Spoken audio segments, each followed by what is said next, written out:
Never do it or stay. That was a good idea. There isn't any, it was a good idea.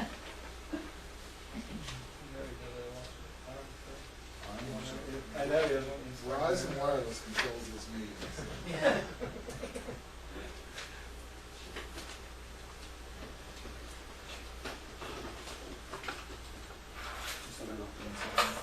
Yeah, that'd give me a chance to recover. He must have worked you over. You like joined it alongside. Very good. I am calling to order this meeting of the Altoona Government Study Commission for Monday, September 9, 2013. The time is 7 o'clock. We will begin with the Pledge of Allegiance. I pledge allegiance to the flag of the United States of America and to the republic for which it stands, one nation, under God, indivisible, with liberty and justice for all.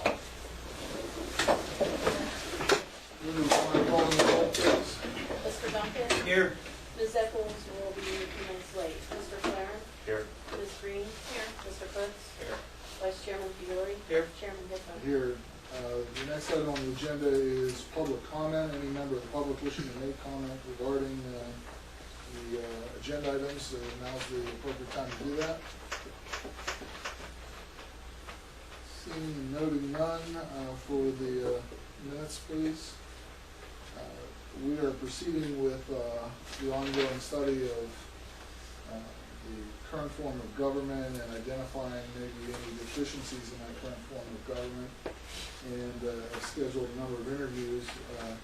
The agenda is going to be deviated just a slight amount. Tonight, Councilman Dave Bluderval will go first, then followed by Mayor Sharps. One other housekeeping thing. Sure. We need to approve our minutes from our. Yeah, it's on there. Very good. Well, no, we didn't approve the 16th minutes at the public meeting. Did we? I don't think we did. We jumped right in. I don't think we did at the hearing, but why don't we just entertain a motion? The minutes were circulated, as I recall. I have a copy of Yeah, I it. don't use them. So moved. Any second? Second. And with a motion and second, is there any discussion? With it, no discussion, all in favor to approve, say aye. Aye. Any opposed? Those are approved. Thanks, Mr. Brewer. And there was no meeting minutes from the public hearing, correct? I'm going to have both minutes at the next meeting, Oh, okay. from the public hearing and the meeting prior to that. This is the 16th meeting prior to that? I don't think it was the fifth, it would have been the fifth. Oh, I sorry. haven't given you those, I didn't get them down, so I'll have them Okay, both at the next. so we reapproved the 6th. You're right. 16th. I've learned in 12 years that Linda's more often right than I am. In any event, Councilman Bluderval. Well, thank you for the opportunity to come here tonight and share a few thoughts. I'll be brief with this. One thing I've had the opportunity to learn over the last 4 years is that we just simply cannot continue to operate under the stringency of the state rules put upon us. And that's one of the reasons we voted to have the Government Study Commission have the opportunity to do what you guys have already started doing with the process of looking into home rule and perhaps writing a charter. In my opinion, I would strongly suggest that we go home rule to give us the opportunity to get out of Act 47 and to give us the opportunity to get back into a decent fiscal situation. As you have learned already, the majority of our budget, over 84% of it, is simply personnel. It's locked in. And that's before we even start talking about roads and bridges and various projects throughout the city. We've had to cut services over a number of years. Public Works has been all but decimated. Our codes are understaffed. Our planning department also, they're just having a hard time with the personnel and with the funding cuts. We have even had CDBG funding cuts that have been happening over the last few years, and they're starting to have an adverse effect One of the things that we have been trying our best to do is to keep up with the efficiency of handling the blighted property situation in our city. And if we stay in the current form of government, it's going to be awful tough to stay ahead of that curve when it comes to keeping the city clean and keeping the city safe. It's very important that we do our best to maintain our police and fire coverage also. And if we don't at least give Home Rule the chance to work, we're going to have a very hard time doing that. And so that's pretty much part one of my two-part presentation here. The other thing I would like to see is to keep the strong manager form of government. 4 years ago, I might not have been for that, but it's nice to have that stabilizing head or CEO of the city that has had the opportunity to be full-time, be not political, not an elected position, but somebody that can make the decisions that need to be made without having to worry about the political ramifications and have the opportunity to work close with council. When I first got on council, I didn't think that was necessarily the way to go. And after many conversations with our former manager, Mr. Weekland, and having the opportunity to work with him and to understand the workings of a third-class city government and how things are to be done, and to understand the third-class city code and the stringent rules we are under, the manager form of government does work. And the manager, whoever he may be, is subject to council and the mayor. And so I've certainly changed my mind on that from what I've learned in the last 4 years, and would like to just encourage you to deeply consider when it comes time to make that decision to keep the manager form of government. And that's really, at this point, all I really wanted to share with you. And at any time, if you have any questions, or some of you, I know we've discussed several things, and at any time, feel free to email, call. I'd be glad to help out in anything that you may need to look into. And I'm sure with our former mayor and council person here, he's a good history teacher. And you guys are a blessed group, and Mr. Coates there had the opportunity to serve the last time that this went on, and so you got a good foundational base here. Choosing to go home rule is probably going to be the easy part of your job. I have a feeling it's when it comes time to write the charter that's going to be when things get perhaps more complicated and more challenging as the decisions have to be made, and what to put in there, what not to put in there. And so I'd be glad to do anything I can to help you guys out along the process. Thanks, and if you have any questions or anything at all, Thanks for questions. What you mentioned that you see it as a way to get out of Act 47 and allow you some more freedoms as council. Specifically, what areas do you think that those freedoms can be relieved from the third-class city code? We've had a number of departments hearings in here with various department heads, and from their standpoint, they weren't able to really clarify any specific advantages that home rule would provide them as relief from the third-class city code, because some other state law or federal law or some other rule would govern a lot of their other places where they like that flexibility. Do you know of any specifics, or where are you thinking? well, the way it works now is, for starters, taxes are capped. And the only reason we're able to have, we have to have a balanced budget. By law, our budget has to be balanced. And so we either cut services or raise taxes. And that's really what the nuts and bolts of it is about. What services do we cut?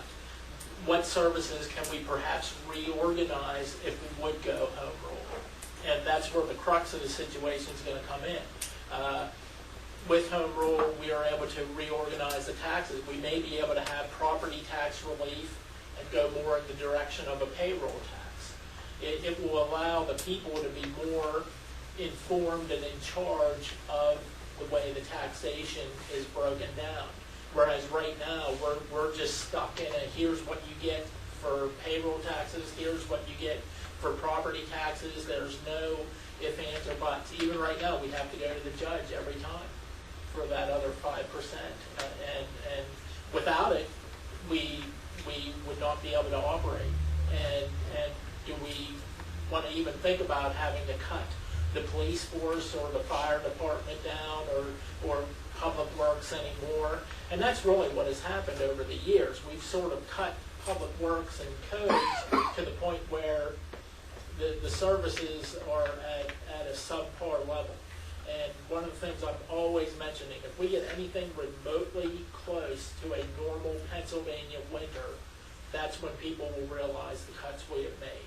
They're starting to realize those cuts now, but if we get anything close to a normal winter, when streets don't get plowed for 24, 30 hours, that's, and people are obviously going to call or complain about it. It's going to be like, well, you know, that's the services we had to cut in order to keep the police and fire services where they're at. So taxation flexibility is the key That's point. one thing, and one thing I'm not sure of is how Home Rule could perhaps reorganize the workings between our departments.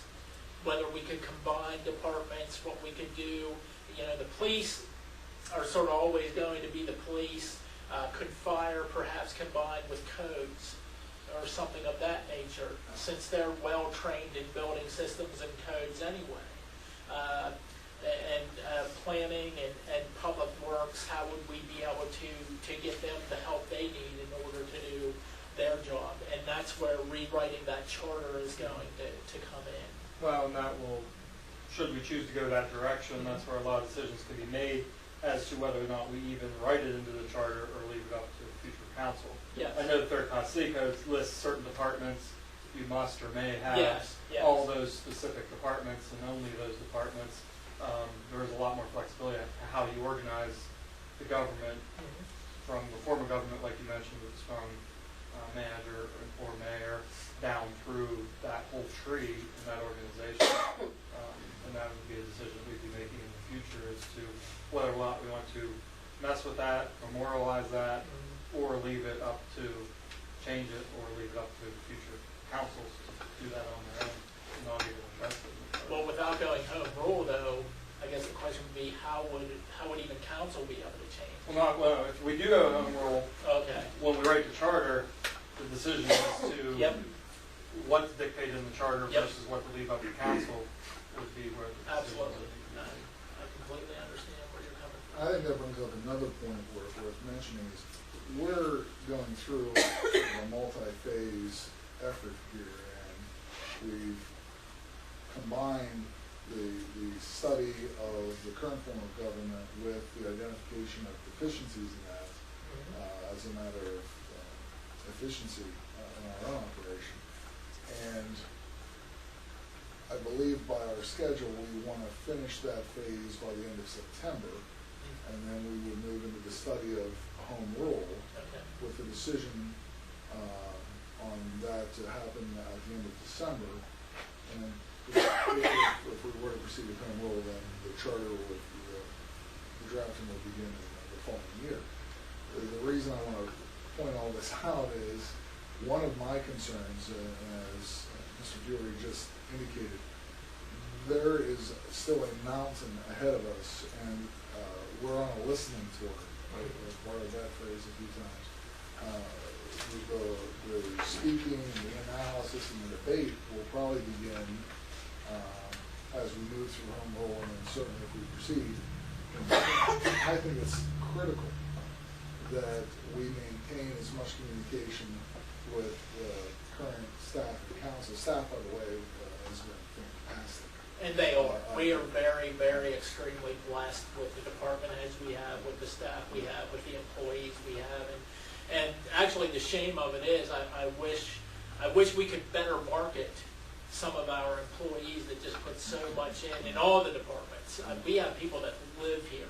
We have people that practically live at City Hall because they love their job, they love what they do for the city and helping out the people of this town, and I think, and that's good that you brought that David, I up. think it would behoove us to maybe a councilman and the mayor would consider at some point having a sort of a more formalized liaison to our committee, because, again, we're sort of learning a lot right now, but when the debate starts and the analysis starts, I think that level of communication needs to be heightened. It's been fine so far, but we're in a phase that it's not as important in terms of council's involvement.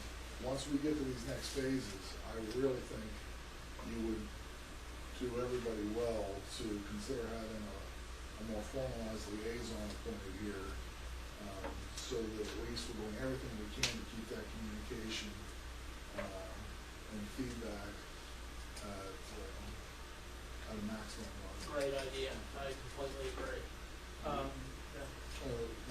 We have been stressing we need this as open as possible, and we would do every effort to do that, but I want to make certain it's not just going to the public, it's going to council. The other thing you mentioned was the city manager form of government and how you might have had a different opinion years ago. Does that meaning a strong mayor form of government versus I would have thought that a before. combination of mayor and city manager? Or there's a lot of options out there if we do get a home rule. If we did go combination, I'd lean on, if you're going to err on the side of the manager who has that stability. Because with every election, you have a change of the guard. And it takes half of it to actually be able to efficiently deal with the inner workings of the city. Depending on how much research you did before getting on the council or becoming mayor. And everybody that I have talked to said that even the jump from council to mayor is a big exponential jump. And so the manager has that stability. Remember, we're dealing with over a couple of hundred employees, and they get nervous enough when a new council comes on or when a new mayor comes on. And so that comfort zone for them is to have a manager that they have the opportunity to get to know. If they have to start dealing with a different personality, a different boss every 4 years, imagine that at a company. Very seldom can you compare city government. That might be the only time you can compare city government to a private business. But imagine having a new CEO come in every 4 years and having to understand what he or she wants. And so I really feel for our employees when it comes to that. And if we didn't have the manager form of government, we would have been in Act 47 years and years ago. That's the only thing that kept us out of it till this long. Well, that's one of the challenges that we've been hearing in the number of meetings we've had to date is that when Altoona went to the option form of government, they sort of took one of the big reasons to vote yes for this away out from under us because we already have the council form of government. So the reasoning could be a little more nuanced as to getting this next step approved, because we kind of went 3/4 of the way, not 100% of the way. Yeah, but I also think the flip side of that is you're not asking people to accept a huge as much change now. change. Correct. It's- But one of the big benefits and the big streamlining was the city manager form of government. And I don't think we've had a single person in who's not either praised that change or said how positive that change has been at this point. And the manager is still accountable to council. So that it's still a council form of government, just through the manager as that conduit. And we still have access to City Hall. I can, I always would go to Joe, hey, I need to go see Lee in planning about this, or I need to go see somebody about this, or oftentimes just for educational purposes, because I'm known as the question asker. I'm always asking, okay, why do we do this? If a resident comes to me and says, why do you do things this way? And for those that know my background before I got here, I was very harsh on city government. And yet when I came here and I started asking why, and I started getting the answers of why we do things, then I began to realize, okay, here's the real issues, here's the real challenges, here's the problems that we have to deal with. instead of being perception-based, I got reality-based, and then here we are today in Act 47, which is a good thing, with a government study commission, which is a good thing, with the opportunity to move forward and to do well. Any other questions for Councilman Budabar before we move from there? I do have a budget question, so I'm not sure if either one of you would be able to answer it. How was it that we balanced the budget last year? Like, what did we have to do in order to make that happen? Used up the rest of our reserve funds. Okay, how does the commuter tax that is allowable through Act 47, how has that helped the budget? Oh, it's brought in income. Obviously, it just brought in more income and allowed us to not be, it may have been one of the reasons why we've been able to stay out of the hole any deeper. I mean, that was my understanding from the way it read from the paper. How much did we bring in, how much are we bringing in with the commuter tax? In all fairness, those might be better, that might be a better question on the details for Omar or. Which I thought he was gonna be at this meeting. He's but- in his meeting. I can respond to those questions Sure. later if you want me, when I give my report, because I may have differences of opinion with Councilman Butterball or other councilmen with issues that have been addressed this evening. But I can, any questions you might ask me, I'm willing to answer them. And just to reflect, when I announced that we had a true budget, in my opinion, for the first time in 8 years, a true budget, not a David Copperfield illusional type budget. And when I said that, a true budget, I saw the Act 47 coordinator out there with a smile on his face, shaking his head up, because we have a balanced budget, and that's what we were looking for. Now, we had a reserve fund, and I know that from previous years, but, and I've said this, I was in Altoona Rotary meeting, Mr. Duncan was there, I would run my household the way we are doing it right now in the city of Altoona. And it's projected that maybe by 2016 we will have a surplus. But we will keep the police, the fire, the public works intact. That's the benefit of being in Act 47 right now. And I said this, we were heading towards what I call an economic abyss. It wasn't going to be pleasant what we were looking at being into Act 47. Major layoffs without it. But what you're talking about, we're hopeful that there were no tax increases except for the EIT, which was the commuter tax, or what I call non-resident plus residential. We kept that as low as possible. In fact, it's supposed to be reduced next year to keep a balanced budget. We can't continue to operate the way we were doing. So hopefully that'll. Now, as far as the Any idea how much? no, I have been asking questions about the 511 taxes and the EIT, but it's broken down, and I will mention this when I start my report out. If you want to, go right ahead and Yeah. start your report, and I'll ask questions. Okay. Yeah. Good segue. But first of all, let me thank all of you for being part of the study commission. I have worked extremely hard over a 2-year period studying Act 47, studying Home Rule Charter, and I truly believe this is the future of Altoona. And these are 2 areas that I push for. And when I say countless hours, early morning hours, afternoon hours, late hours, I put an awful lot of time into this. But I am deeply appreciative of the fact that you are willing to do a civic duty here with overwhelming support, by the way, from the general public for the study commission, and that we can move forward. So personally, as the mayor, I want to thank you. And if you address me tonight, just call me Bill. I think I know all of you by first name, and you're not going to offend me if you call me Bill, and I would be appreciative of that also. Your title would be a lot more longer, study commission member, Ms. Green, or Mr. Flyer, so instead of Mayor Scherf. So first name is appropriate. What I'd like to do is start out with a few statistics, and then I'm going to tell you some important things I really, truly believe in. And first of all, there are 2,562 municipal layers of government in Pennsylvania. Wayne, you're probably familiar with that. And we have 1,547 townships, 958 boroughs, and 57 cities. And out of that, in Act 47 right now, we have 21 municipalities. We have 13 cities, 6 boroughs, and only 2 townships, and 6 boroughs have come out of it. 74 municipalities are under home rule charter as I speak today. I believe that's fairly accurate. But only about 6 are in the optional plan, which we're under, and only 2 cities. Let me tell you right now, optional plan is a very bad form of government. I'm going to be very blunt with you. I've studied it. Nobody even wants to get into this optional plan. Why the study commission went with this plan about 25 years ago, I don't know, but that was their prerogative. But here we are, already fewer than 25 years, literally bankrupt, and reduction in municipal services, and we stabilized that.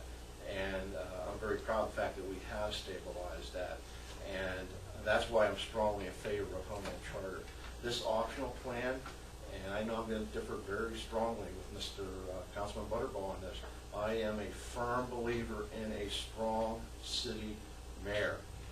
And you can also have a city manager, but a manager manages, a mayor leads. There is a big difference. And I've noticed in my 4 years of mayor that I have seen that if this were a strong city manager, I would run again. But I'm not going to serve another 4 years under these circumstances unless there was something that this were an 8-year term. Because I have seen with my own eyes what is lacking. You have put too much power in the hands of one individual. And I will discuss this later as I give my report. I would like to say that 76% of our homes were built in 1979 or earlier, and that 15.6% of our population is over 65 compared to 13% nationally. 20,000 properties, more than that, are taxable. 68% of those are taxable, over 20,000. But over 1,000 properties, 32% are non-taxable. So you're looking at about 1/3 of the land, just over about 1,000 properties. And that's one of the reasons why cities are having such a difficult time today. Usually upwards of 40% of the properties are non-taxable. Presently, we are 30 mills for property taxes. We always have to go to the judge for the extra 5. 12.09 for debt service, 6.72 recreation, and 0.1 for shade tree for 48.91 mills. And then we have for the what you call the EIT tax for city resident 1.45 and non-residents at 1.35. But the one thing that I like about the present form of government is the department head. We have put professionals in the departments, and I think that's very important. And you can have a city manager and control that. I have no problem with that, but I strongly believe we need a strong mayor. Larger cities need strong mayors. You look at these townships and boroughs, they're usually quite small. A manager can usually fit well into them. But when you look at the major cities, whether it's Pittsburgh, Allentown, Easton, Harrisburg, Erie, normally you're going to see a strong mayor. And I think that what you can do is elect 7 council members, put 1 in charge as a president, or you can keep the mayor in there, it doesn't matter to me, and have a manager who manages the finances, manages the everyday department. You need that mayor out there, going to the business leaders, going to the GADAC meeting, going to the ABCD court meetings. Let me tell you, over a period of 4 years, I've been to 90 to 100%. Some of you can verify this. GADAC and ABCD court. The city manager, 0 to 10%. And the city manager stays in the office, which is fine. He manages. You need that mayor out there to meet with UPMC representative, to meet with Penelec representative. You need that leadership. And I'm a strong believer in home rule. I believe however you write the charter up, that's up to you. I believe we can get out of Act 47. I have a master plan that I basically presented the Act 47 team. It's not even mentioned in the Act 47 report. I probably understand why, but I'm not going to get into that this evening. But I think home rule charter is the way to go. I agree with Councilman Butterball on that. I believe that is the future opportunity. The option plan, it lasted fewer than 25 years. I mean, that's unbelievable. And if you read what the study commission said back then, that all the things they said about the old commission form of government, the same thing happened. We need a vision for the future, and you hold that vision, in my opinion. The commission form of government lasted about, I think, 85 years or so, and the option plan that we have right now, there's too much power in the hands of the city manager. There is too much power. You know, I can't even go in and literally talk to a department head. I have no office, I have no car, I have no cell phone. I can't go in and even disagree with the city manager. I can't even go in and give my opinion. I can't even go in and question anything, nothing. And I'm the mayor of the largest city between Pittsburgh and Harrisburg. Read that. Please read that. The power of, and I find it hard to believe that the city manager negotiates contracts, and yet he benefits from the contract. Yet that's what the option plan says. Yet, I go in and I question, why don't we have performance evaluations? He doesn't want to hear that. We should have performance evaluations. It's unheard of. Why don't we hire the attorney firm that we're using this year to negotiate? Don't want to do it. Why don't you do this? I don't want to do it. Can I have an office? No. And that's what it's like being mayor. But you know, I brushed that aside. I worked hard for 4 years, and I've been out there every chance that I can get to promote Altoona to make it a better place to live. And I'm going to continue to do that through December. I wish I could serve for 4 years. I really love this job. I wish there were a strong mayor situation here. Unfortunately, it wasn't meant to be. So anyway, I will answer questions at this time. Anything that you may want to ask of me. You notice that my opinion is very strongly worded, and I feel very strongly. I know, Mr. Fury, you talked to me about strong mayor, and I think that's the way to go. I really do. Yes. Mr. Duncan? Bill, do you think the conflict between you and the city manager has anything to do with style of leadership? No, it's everything. I worked well with Mr. Weekman overall, don't get me wrong. City Clerk Rickens can testify to that. I understood this form of government, I really did. But in looking at this throughout my 4 years, there was you can't put so much power in the hands of one person. You really can't. And I think it's fine to have a city manager, I really do. But I strongly believe in a strong mayor. Yes. Sorry, you have a follow-up. Well, I was just wondering, you said you couldn't even go in and talk to Joe? I can talk to him, but if you look at it, I can't go in and literally say, let's do this, or... So you can't go in and say, hey, look, I'm the elected mayor, I want you to do this? I can't do it. What did Joe say? Probably report me to the State Ethics Commission. Well, I should be in jail. Technically, what he's saying, he's not permitted to do. I did it He did it anyway. Maybe I can ask both of you this. Who's responsible for hiring the city manager? Who's responsible? The city council hires and fires 2 people. 3, actually. The city clerk, the city manager, and the solicitor, who's basically almost like a part-time position. Other than firing, you have no recourse. You can't, The city manager can hire 5 people more, I wouldn't even know who they are. no, but you can't, normally when you manage somebody, you can fire them, hire them in, keep how they do their job. Your only option is either, if you don't like what he's doing, fire him. There's no middle ground, to some degree. Yeah, well, Not necessarily. we have no control over hiring and firing except for 3 people. Over 200, the city manager has total control, along with the personnel director. And we could hire 5 police officers from I wouldn't even know who they are. I think maybe what Richard's asking is, could you decide tomorrow that council that you're going to cut the manager's pay in half because you're disagreeing with whatever he's doing, and that's the warrant, you know, and that if he doesn't fix it It doesn't within have the to next go to month, that then. level. I mean, No, but I think that's the question.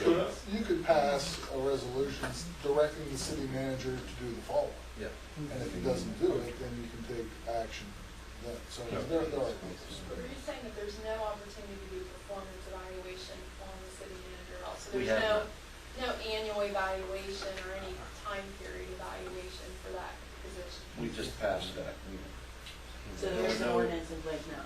Yeah, I wanted performance evaluations, and it's something we definitely need. I have a question. It sounded like you were referring, and I understand that everything, basically as mayor, you're really just a council member with a different title. Okay. Weak mayor. It's called. Right. And, but if you were a strong mayor, you would have the ability to start initiatives on your own. There would be certain executive authority that you would have, certainly whether we did or didn't have a city manager. And I guess what I'm wondering is, are you basically saying with the form of government right now, we can't have a mayor who meets with business groups, meets with, say, a business looking at, and maybe works out a deal to bring a business here and can't follow through with it because whatever you as a weak mayor did, you would now have to run the whole gambit through council, and council may or may not agree with what you were doing. And the same thing with doing some initiative which may bring some new businesses into town. Yes, I'd have to go through the city manager, and I have no, it's very difficult to explain. And I knew what, for running for mayor, that I studied it, I knew what I was getting into. Are there any kind of examples like that that you can give us? Like, Any kind of examples along those lines where maybe we've lost out because of the form of government we've had? That's a good question, Richard, because I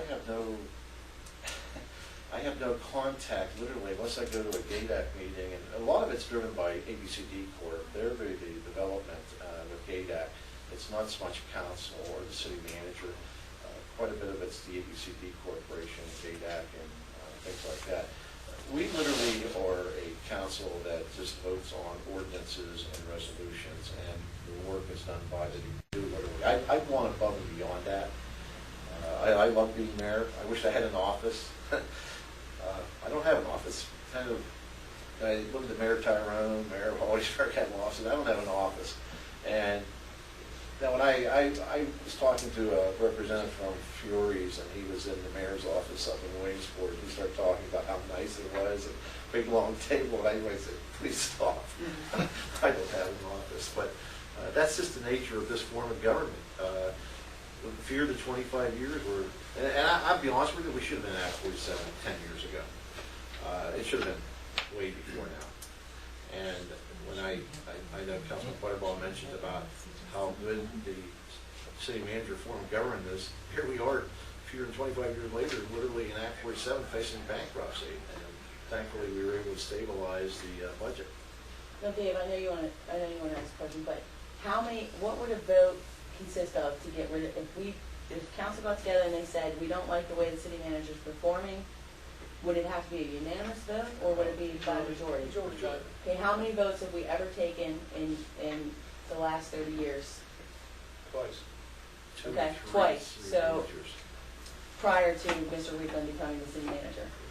2 or 3. Okay, so I guess what my issue is the strong mayor would have to be a full-time position, correct? All right, and the other thing is the people have the power to remove the manager by electing folks to council who will do that.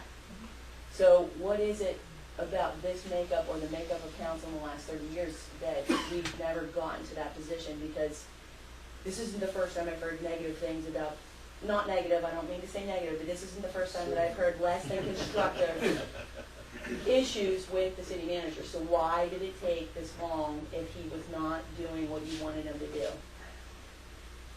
I served 8 years, and if you go look back when this form of government started, of course I wasn't there, but there were 2 or 3 city managers before Mr. Wheatland came on, and that's when Tuna came on board, Mayor Martin and Mayor Pippa, and then myself. I can't speak for them, but what I saw as mayor, see, I had the opportunity to see more than when I was on council. When you're on council, as Councilman Butterball, as mayor, I see things differently because I have a different perspective. And I was getting to the point where I said, we need a change here essentially in the future for Altoonah's a visionary form of government. It's going to take a bold step on the part of this study commission, first of all, to go to Homewood Charter. But I cannot not understand this option plan, and you look at, there's only like 2 cities that have it, and about maybe 4 townships out of over 1,500.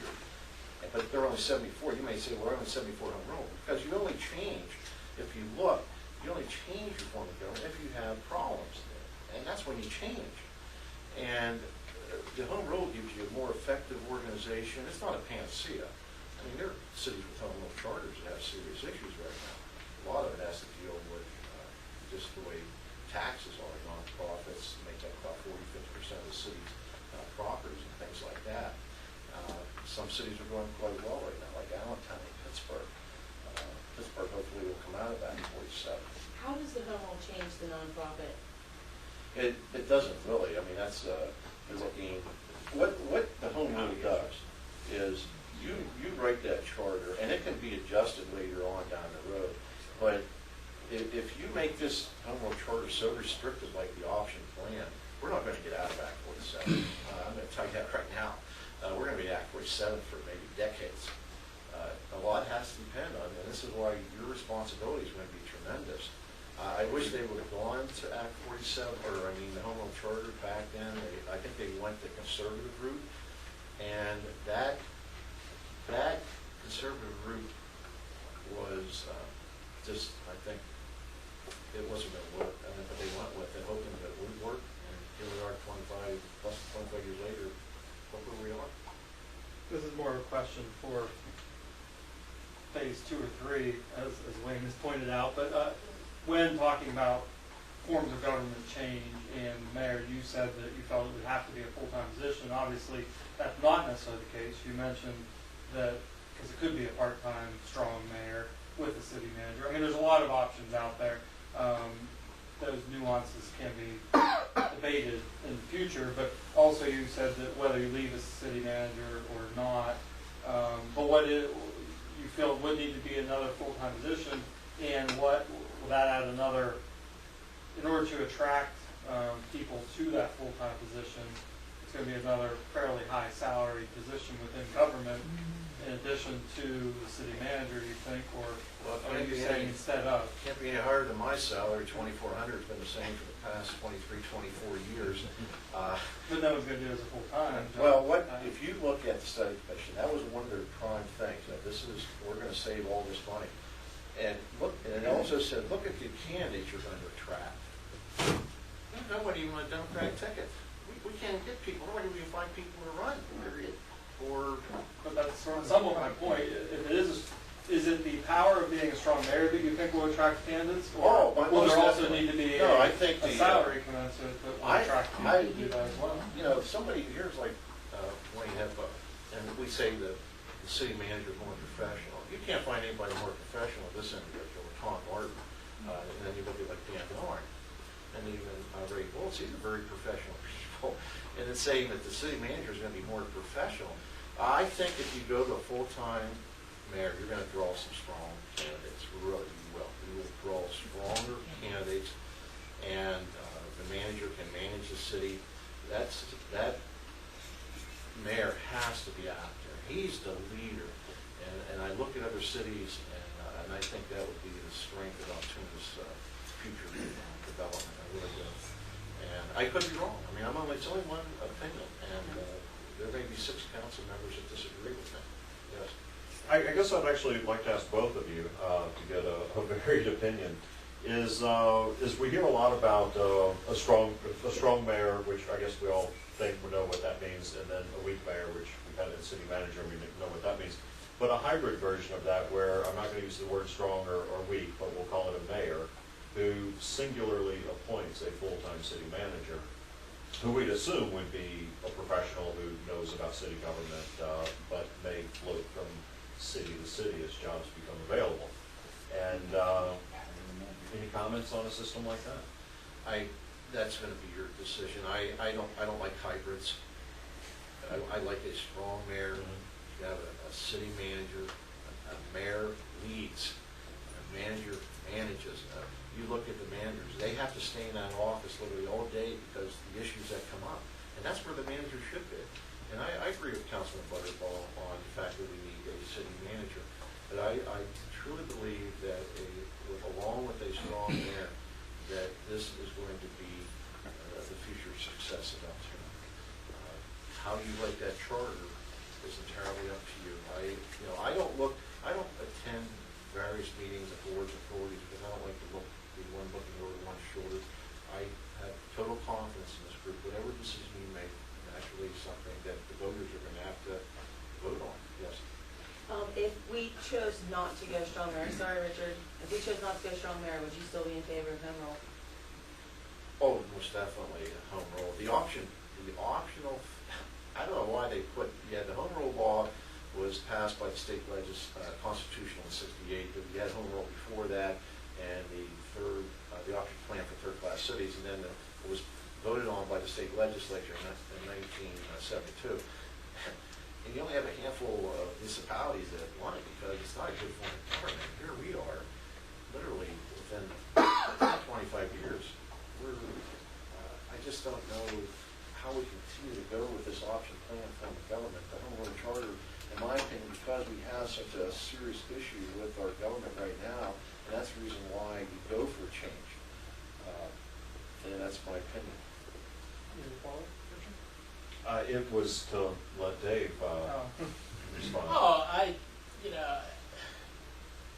in the private sector, I don't manage the company I work for, but I manage a department, and it's my job to be out there building a brand and out there with clients and the people and doing everything I can along with the work that needs to be done. And he has more experience with me at being in city government as councilman and mayor, so I certainly respect that. Just to clarify, with the strong manager, you just have to work well with the manager. And that's really what it all came down to. I never did anything that Joe didn't know about or anything, and I sort of joke about I didn't do it that way, but I always went to Joe and I always gave him a reason. I need to ask this, and I need to learn more about this. May I meet with these people? Now, you never tell them what to do. That is against the rules. You can't go to a department head and tell them what to do or make changes, but you can go through the manager and say, may I go ask these questions and meet with them and go through like an orientation period or spend time in that department. And oftentimes Joe would be like, sure, he'd meet with the department head and say, hey, Councilman Butterball, let's go and learn about this, and this. And I did that with fire, with police, with planning, with public works, with codes, and it worked out well. And as you gain a rapport with these people and they realize you're there to support them as employees of the city and to be honest and help and do what's right for the taxpayers and people of the city, you gain that rapport with the manager and with the employees. And so maybe that's what got me a little more access, because they realize once you gain their trust and they realize that you're not just there for political purposes, but to help them and for them to help you learn. Because as a policy maker, we have to have that opportunity to learn how things work, why we do what we do. And so, and if you don't like the manager, or if you think he's not doing the right job, then that's when the FER's going to fly. But there's things you like and there's things you don't like sometimes. But it's about working with people and doing the best you can. See, the citizens control who's mayor. They vote. I mean, you have an excellent mayor for 12, 16 years. You got a poor manager for 2 years. And you have the council to dismiss that city manager. The one thing nice about the mayor, the people have the final say. And with council, it's up to council to decide. Like, that was a good question. When to decide to get rid of the city manager. It's not an easy thing. You have to, what I consider, just cause. So the city manager's life depends on his ability to manage. How does the new ordinance work? Pardon me? You said that you guys had just enacted a new ordinance where there is a performance evaluation. Yes. How does it work? Well, we haven't implemented it yet. I think we just passed that. But I went to the city manager and said, we have performance evaluations. And that's why. Too much money or not enough time. And I know in every business, I've been a school teacher, and I've always evaluated every year. Mr. Duncan, you probably do evaluations, and whatever, I know it's kind of lack. We have none. We do know, that we start Wow. on those, I mean, that's. They've just been a matter of- informal evaluations, I'm not sure what's Is out it, there. is the city manager being evaluated on an annual basis now? He will be. Okay. I still have more questions, but I keep jumping in, so if somebody wants to go, please go. Okay, back to the commuter tax and how much you thought it brought in, any ideas? No, I tell you, and I just talked to Mr. Strong, let's put EIT there so we can know exactly all these taxes are coming in, but there's, right now, there's no way of proving. You have the 1%, you have a dedicated 0.2 towards the pension fund because it's distressed, and then you have the 0.25, then you have the 0.15 that have just been instituted by the Act 47. So, with the Blair County Tax Bureau, I don't know if there's a way of officially breaking that down. 0.1% is 0.5 goes to the school district, 0.5 to the municipality where you reside, and that's the 1%. And it's 1.45 and 1.35 resident versus non-resident. And you said that we're at 30 mills right now, but that we've gone to court and we're taxing people at 35? 25's the cap. 25 is capped, so we're at And we're at 30. 30, you always have to go for that 5, you have to, No, I need you guys to help me try and remember. When DCED was in here, I believe he said that if we go home rule, that the commuter tax has to go away. that's correct. Correct. Okay, so my question would be, which would bring in more money? Well, if we leave Act 47, the commuter tax goes away. Correct? If we go home rule, but stay in Act 47, as long as we're in Act 47, it would be dependent upon the Act 47 plan.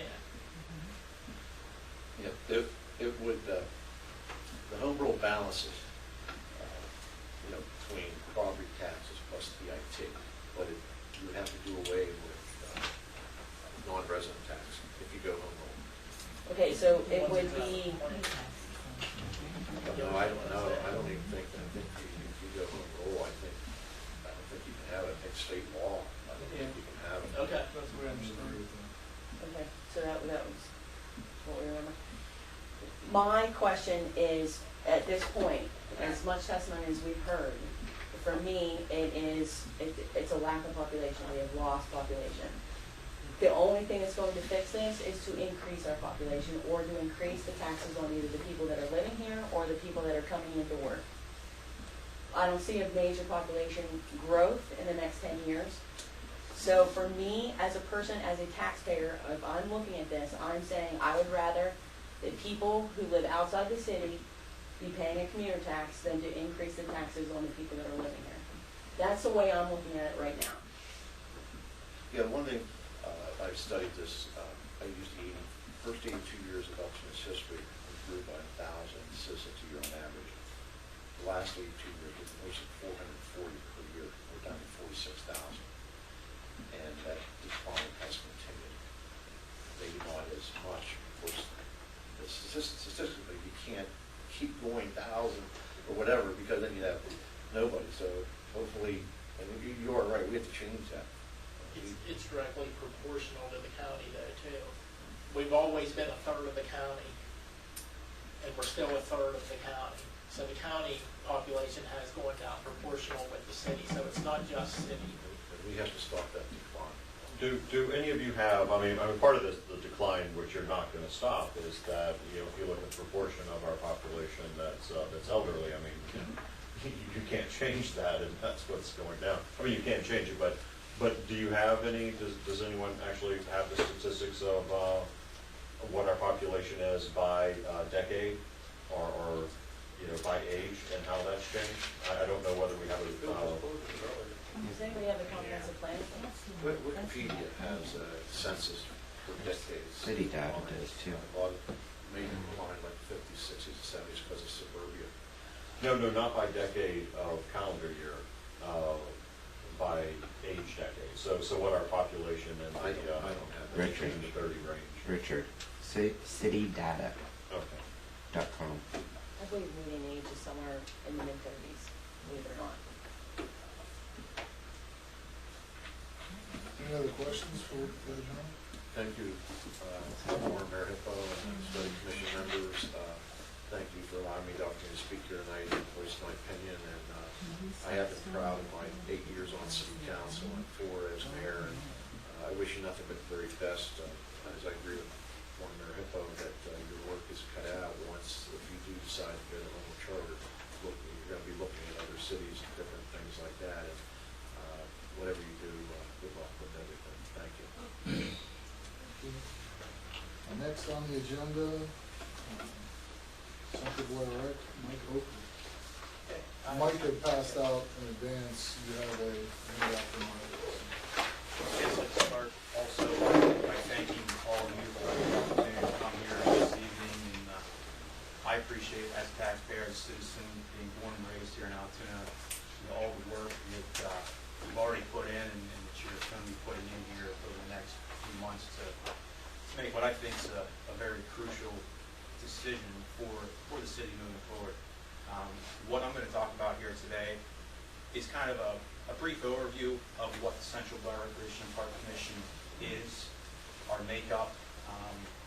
Probably the best way to do that is to actually bring a comprehensive plan that we as a commission put together and adopted last May. So it's not that old, a little over a year. A lot of the things that are in there really are current and will be current for many years based on the amount of revenue and capital expenditures that are currently being put forth towards recreation here in the city. So just to go through this relatively quickly, just to give everybody history again, I made a copy so everybody can take this home, look at it at your leisure a little closer. But the history of the commission is made up of 3 entities: the City of Altoona, Logan Township, and the Altoona Area School District. From those 3 entities, 2 elected officials from each entity make up the commission's board of directors. So, with that being said, the elected officials from each one of those entities have the opportunity to elect 2 of their officials to sit on our board, with each entity having a vote that governs the recreation here in Central Blair County. The funding sources from the city is $241,688, township $56,512, and the school district is $7,000 plus in-kind services. So the total municipal contribution is a little over $305,000. We, as a commission, through fundraisers, program fees, rentals, concessions, special events, raised about $440,750. So, as you can see, right now, with the structure of the commission, what the onus is put on to our staff to go out there and raise just to put forth a balanced budget every year.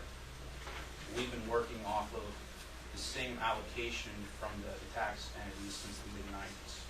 So everything that we have done from the commission's end for recreation really is credited to the people that we have working over there, the staff that's there that works hard, and truly does it for the community, for the kids right here. We've got 7 full-time staff, including myself, and 2 year-round part-time employees. So all the parks that we maintain, we program, which is 23 city parks, 3 township parks, and then the school district properties are maintained by the school district, but we program all those activities for the school district from an elementary age down. Is done with that small staff. When you get an opportunity to look through things a little bit closer, you can see the current list of programs that we do offer. We range anywhere from toddler all the way up through senior. We try to go out there and provide everything that we can with the staff that we have. On page 6, you'll see our mission, and in that mission, it clearly states that we will not rely on the tax entities to support the commission. We need to do that on our own. I think we're doing that, and I think we're doing that pretty well. Also, starting on page 7, you'll be able to see a complete list of all the parks in their current conditions, as well as the recommended improvements that we as a commission have put forward, and kind of developed this plan to help try to make those changes, because we truly know that these parks are critical when bringing families into this community. Some of those things we've already made the improvements to, we've already made changes, and we've been able to do that through grants we've secured, through neighborhood organizations we've formed, and truly by hard work of the staff that we have trying to make these properties better. The other thing that's included in this plan is a comprehensive survey that we did, and you'll find that on page 33 to 43. And again, it includes just when you get some time, take a look at that. I think there's some interesting things in there. From there forward, we can look into some goals and recommendations for the future. And a couple of those things that I really felt that the commission truly needed to do was change our branding, change our image. And we're currently doing that through new marketing plans. And we are a municipal government. However, what we're trying to do, because we're trying to raise money and we're trying to go out there and secure these people to come into the commission, we felt we had to look at it like a business as well. So we developed this marketing plan. As you can see, I've got the squirrel on my chest here. This is Max Sporticus. He's our mascot. Everything that we're doing now, we're using Max in. We've developed Max in every program. Corey Geishauser is a local artist. He is donating all his time and energy to develop Max. You know, as a cheerleader, as a football player, as a swimmer, whatever sport we're doing, Max is doing that. And we started that initiative back at the new year, and I can tell you that the kids really love them. I could not tell you how many times I've been out in the public, people ask me, where do I get that shirt? What's that shirt all about? So people like it, it's colorful, and I think it's important. I really do. I think we have to sell recreation parks, and to me, with two young boys, I know that what the kids want to do drives what the parents are going to do. Nobody goes to Chuck E. Cheese to eat their pizza. And, you know, I see us moving forward, same thing. Hopefully, once we have this community spray carpet that we're working on, other things, the swimming pool, we need to sell it to the kids. We need to bring the kids to, and the parents will come and really support what we're doing. The other thing that we've established that I think has been really important are special events. Not only gives us an opportunity to go out and market and sell the commission, but it also gives us an opportunity to raise those funds that we need. And back in 2010, we established a community dinner. And at that dinner, we will go out and take a citizen who's done community work with children. We'll honor them. We also bring in guest speakers to the event. We've had some pretty big names come in here the last few years. We're Adam Talifero, Rocky Blyer, Rulon Gardner just this year. And we're working on another one here for the 5th year in February. But the greatest thing about this dinner gives me an opportunity to let the public know, inform them about the commission. And we've had great turnout. I mean, we've had over 400 people. We've probably averaged somewhere, mid 300s over the last 4 years. The turnout's been good. The best part about it is we launched a scholarship fund from this dinner, with the proceeds being split between the scholarship fund as well as the Booker T. Washington project that we've been working on, which I'll talk about here in a few minutes as well. Through that dinner, through this fundraising opportunity, we've raised over $60,000 for scholarships that stay right here in this community and are provided to kids, to families who don't have the means to participate in recreation activities. With the scholarship fund, now they do. We just recently also had the latest Leadership for Our County class come on and they used our scholarship fund as their class project. $25,000 check was written to the commission on behalf of the LBC class. And I think that speaks strongly that what we're doing is working, because the folks that have been through LBC class, and there's several of you here, you know what it's about. You know it's about giving back to the community, and how difficult it is for you guys to choose your class projects, because there's so many great ones out there. And for this class to come to the commission and say, we want to help you, tells me that we're doing something right. So, you know, and I think that's all stemmed from what I said about marketing and promoting, and I think we've done that. The biggest challenge that we have moving forward is how do we continue to improve the parks, the programs, and how do we do that on the same funding and allocations that we've had since the mid-90s? I think it's extremely important. I know we've already talked about trying to bring more people into the city. And if you want to draw new families, especially families with children, into the city, what are we selling them? You know, I know if I was to look to move somewhere else, the first thing that I'd be looking at, you know, are the park systems, are the schools, things that I'm going to be able to take my family out and we're going to recreate. Now, I'm coming from the field of recreation parks, so I'm a little bit tainted on that end, but I think it's extremely important that we provide these services to the kids. And unfortunately, you know, recreation always seems to be one of the things that's cut. You know, that's because it's not really essential. It's not fire. It's not police. It's not public works. But, you know, I think we really need to look at reinvesting into our parks. And there's two ways I think that we can do that. One, obviously, is not the most popular way, and that's through raising taxes for recreation, developing a capital fund to go out and improve these parks. The other, I think, is formulating special interest groups within local neighborhoods, just like we've done with the Booker T. Washington Revitalization Corporation, where we got a group of individuals who came together, who have different background, different connections, and hopefully all of you have seen what we were able to do with the Booker T. Washington Park basketball courts. We raised over $500,000 and developed a neighborhood from really, which was a rundown, drug-ridden neighborhood, to what now arguably is the most successful and well-attended park in the city. You know, and I think that comes from hard work from the people that are involved in this committee, as well as a buy-in from the neighborhoods. Now, don't get me wrong, a lot of work still to be had with fundraisers and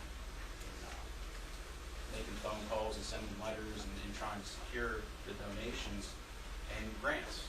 You know, we would not have been able to do what we've done without major grants.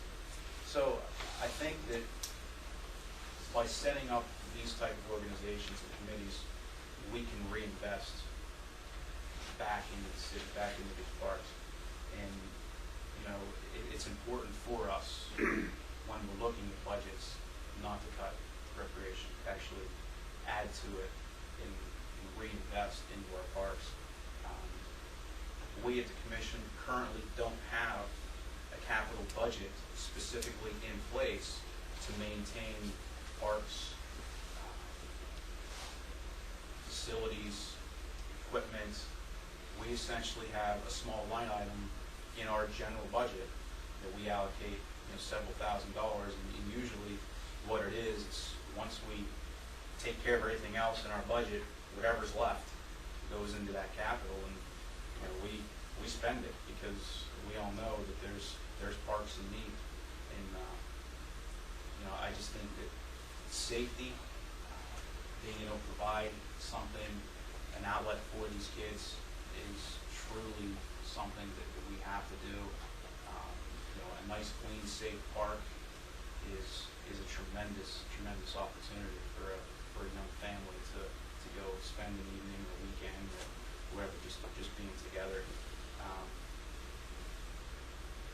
Just lastly, the one thing too that I would like to add, the current city council and mayor, they supported a $1 million rec bond that essentially was a tax.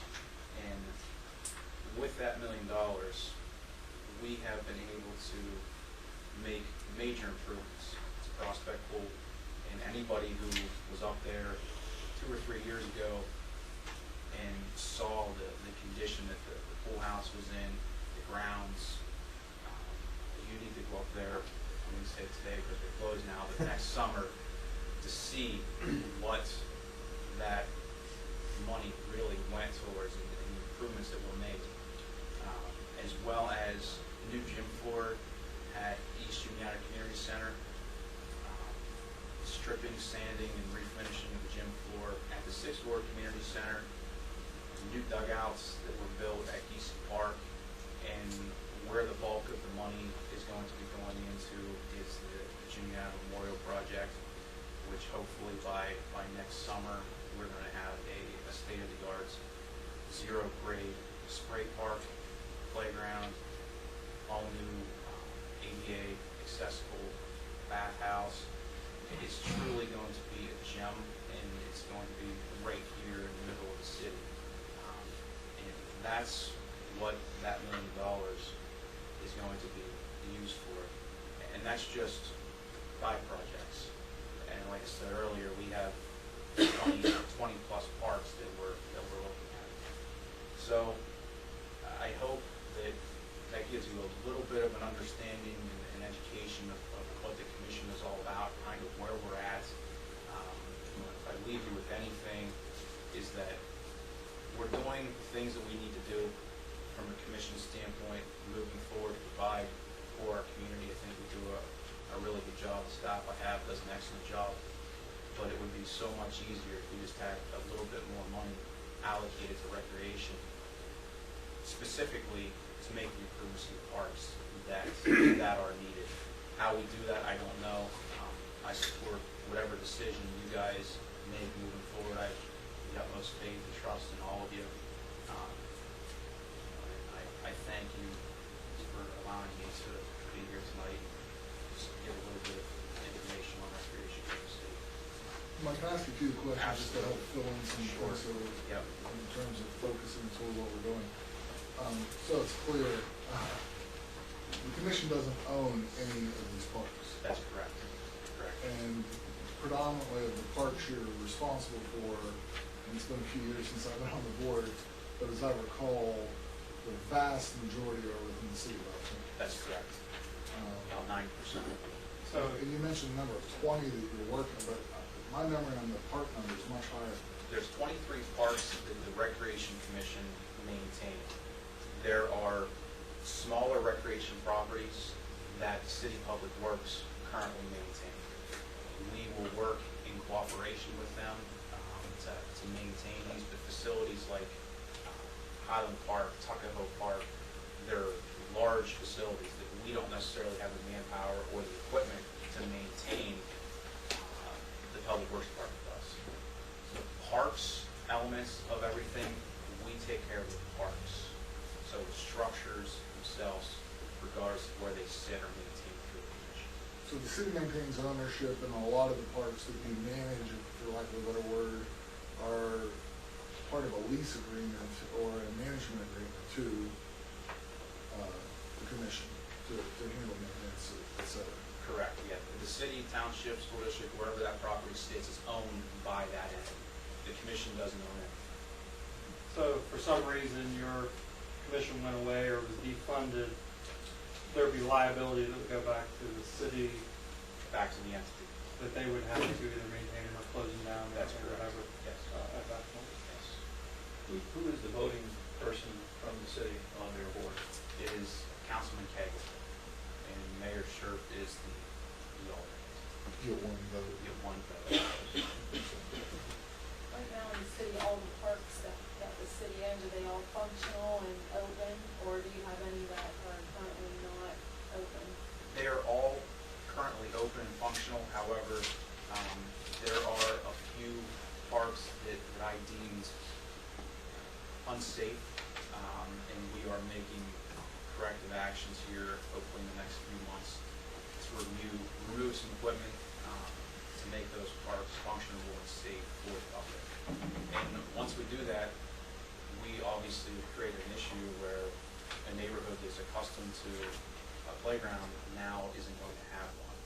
And there's no current plans in place to replace anything that we would remove. But I gotta look for the best interest of the kids and safety. And I know that it's not gonna be a popular decision, but I'm happy to be the bad guy to save a kid from being hurt. Mike, is that what happened to the gazebo at Taco? Honestly, I don't know what the issue, I think that's a water authority. Water. Okay, Yeah, water so that authority. wasn't yours? That And was it not was ours. unsafe, by the way, too. They There were claimed, swings there too. I think they're gonna rebuild it and maybe, they're gonna do something in the future. Okay, so, Water that's right, if fine. that wasn't yours, then, okay. Other questions for Mike? The other thing that I think is worth pointing out is the funding that goes from the various municipalities is a lump sum that was fixed back when the organization took place. And I think there have been minor incremental movements to that, but it's been embarrassingly minor. But that's not, is my understanding, based on anything that is a formula. It's just a fixed cost. It was the cost that was being spent at the time when the commission was created. So the city at the time was spending $250,000. The township was X number of thousands, so they said, we'll take that money and we'll give it to no provision to increase it by cost of living. There's nothing tied to population as, X dollars per child or X dollars per resident. It's just a fixed number that was dumped in there and left in there, and while I think it's moved slightly, it's just, so that's the way that funding is. Could I ask where the funding comes from and what part of the city, what portion of our budget feed the, well, you have 6.72 in recreation taxes. Only about 1.2 or 3 goes to the recognition. The rest goes into the city's general fund, which is about 5. So it's an allocated line item, 1.2, I mean, that doesn't come out of your 25 mil cap or your 30 mil after, that's its own line item that's able to be taxed regardless. You have authority to tax for recreation separate above the general fund taxes. The same thing with debt service and shade tree. So did Act 47 have an impact on you, Mike? At this point, it hasn't, and I don't know if it's going to or not. Do you have an opinion on home rule? I think that the best way to move forward for the city is going home rule. Because in your mind, that'll get more money? That's what I'm hoping. Yeah, that's what I'm hoping. But in the current form, with recreation being an uncapped entity, it could be increased as well. That would be something that the council would have to do.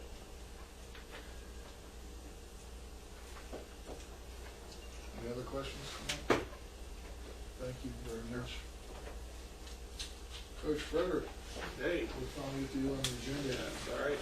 And also for Relations Committee. Dawn has passed out a document as well, and I'm hoping everyone has a copy of it. Before I talk about, well, first of all, thanks also for the opportunity. I really appreciate it, and I hope that what I will be able to offer you will be helpful and insightful. Before I talk about the IRC particularly, I just want to kind of segue from something that Mike was talking about, which has been mentioned by others as well.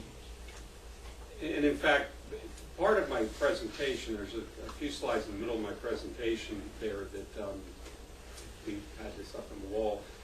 that talk about quality of life issues. And I think besides recreation, I think municipal services and just the appearance and aesthetics of the community are extremely, extremely important. Sometimes I think we forget about it. I think sometimes we do economic development backwards. We look at businesses and then think the people will come. I think the people come, the business follows. And I think sometimes we forget that.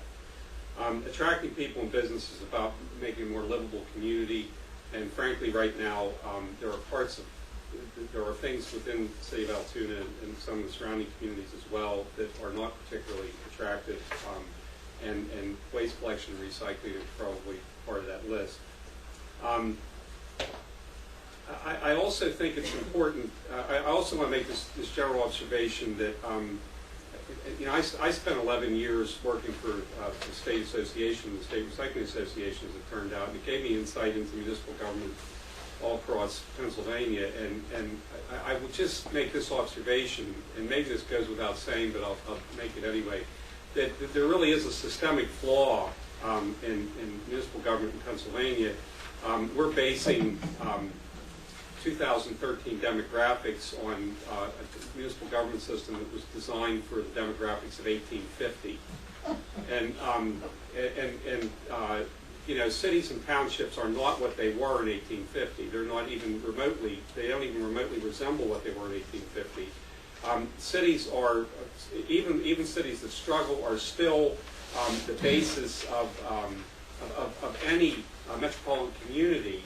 And in Pennsylvania, that metropolitan community could consist of literally a dozen other municipalities that are intimately connected to that city. And to disconnect those bureaucratically, governmentally, and from a taxing standpoint, it's just strangely bizarre to me, and it just really makes me crazy from a personal standpoint. And I can't help but think that it makes you crazy with this task that's before you. And that is a good segue into why the IRC makes some sense and why it has been an asset for the communities that belong to it, because short of consolidation, I'm sorry, I said the C word, short of consolidation, intermunicipal cooperation, I really believe, is the key, especially to struggling communities, but I think it's a key to communities that don't necessarily perceive themselves as financially struggling as well. I also want to tie this into some of the mayor's comments, and with due respect, the successful intermunicipal cooperation which has happened between Altoona, Logan Township, and in the case of the IRC, Hollidaysburg and Tyrone boroughs, would have never happened without professional management in the four municipalities. It simply would not have happened because they could not get by the political nonsense that sometimes gets in the way. And the four professional managers that were here in 1991, and which were also in 93 when the CBRC came to be. And by the way, the CBRC model was modeled after the IRC, not surprisingly.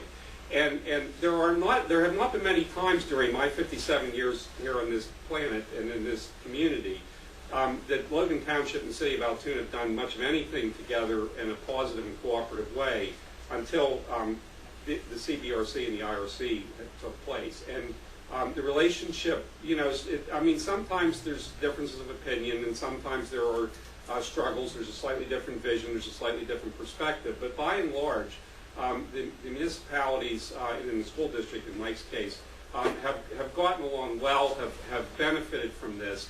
And in fact, one of the things that's in my presentation, which you can kind of drill into the details more yourself later on, as Mike suggested with his report as well. There have been economies of scale with our operation. We have shared equipment and resources. The municipalities have worked so extremely well together. Since we've taken over the composting facility from the county, which is another story for another meeting, but since we've taken that over, the help that we've gotten on equipment repairs and everything else from all of the municipalities, on the sharing of equipment, on all those kinds of things has been absolutely incredible. And there's so much credit that goes to the staff and to the elected officials that support this approach as well, but to the staffs especially that have worked so hard to make this happen has just been phenomenal. I might also say that there's something to be said for uniform programs, which enables us to do uniform education and enforcement. When I go out to do commercial visits to talk to them about their recycling, their waste management, I don't care where the city boundary is on Pleasant Valley Boulevard and Blank Road. I just go down the road and we talk to businesses and we get the job done. The other thing that this has done too is it's provided the opportunity for more grant funding. The Act 101 grants especially, which is the enabling legislation for curbside recycling and composting in Pennsylvania, give extra points, considerable extra consideration to people that are doing things intermunicipally. I cannot, say without reservation what the difference has been, but it has been hundreds of thousands of dollars in grant funding that we have received because we're doing this intermunicipally. It might be well up in the six figures, but it's certainly several hundreds of thousands of dollars. I think one of the other things that makes a big difference, and this would be true with the recreation approach as well, but I think even the smaller municipalities are able to benefit from this because they have specialized staff.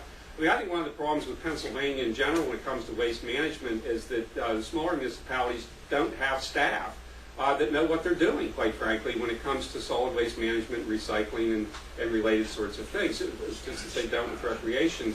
And I think that this sort of approach has really, really made a very, very big difference. Now let me back up and go back through a couple of things that are in here just so you have an idea of this. I mentioned the 4 municipalities that are part of this. Just the CBRC, there is an equal vote, equal power to each of the 4 municipalities.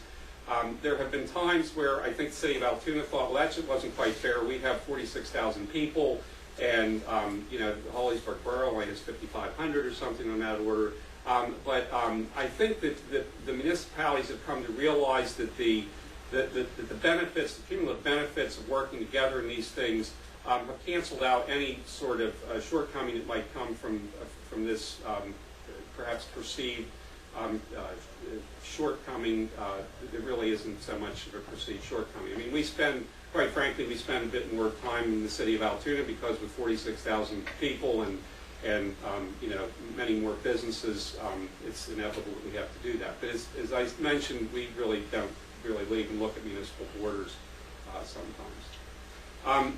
But by the way, Richard or someone asked a question earlier about the voting member of CBRC. In the city of Altoona's case, it's Councilman Geis. He's been the rep on the IRC for quite some time.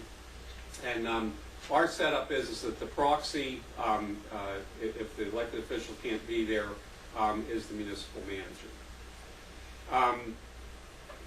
Right now, there is no funding. We don't even ask the city for a penny. We get performance grant money, which is generated by recycling, which is done within the city as well as the other 3 municipalities, which is part of the Act 101 grant funding stream. We've also, although it's a much smaller amount of money, we've also secured other grants. Right now we're working on one with the Department of Ag to help us build a new office building in our compost facility, just as an example. And we also, now that we have the compost facility, we also bring in somewhere between $75,000 and $100,000 a year in the sale of compost and mulch and tip fees that we charge there. The compost facility still costs us more to run than that, though, but it certainly does help us take the edge off of our costs.